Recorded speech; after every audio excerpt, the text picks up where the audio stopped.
Come on, baby. Eat your toast. The bus comes in 20 minutes. My tummy hurts. Again, you said that yesterday. I'm tired.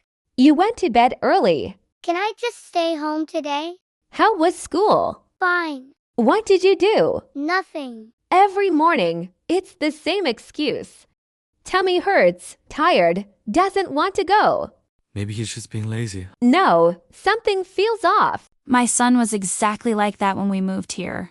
Really? He didn't understand English. He was too scared to speak. So he pretended to be sick every morning. That's exactly what he's doing. So what did you do? We started AysEnglishhh.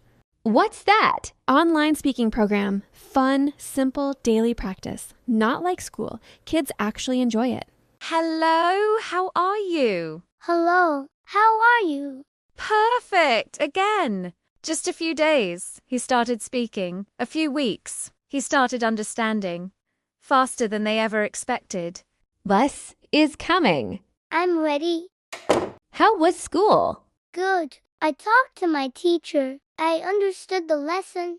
Can we do AysEnglishhh again? Sometimes kids don't say the real problem. They just try to escape it.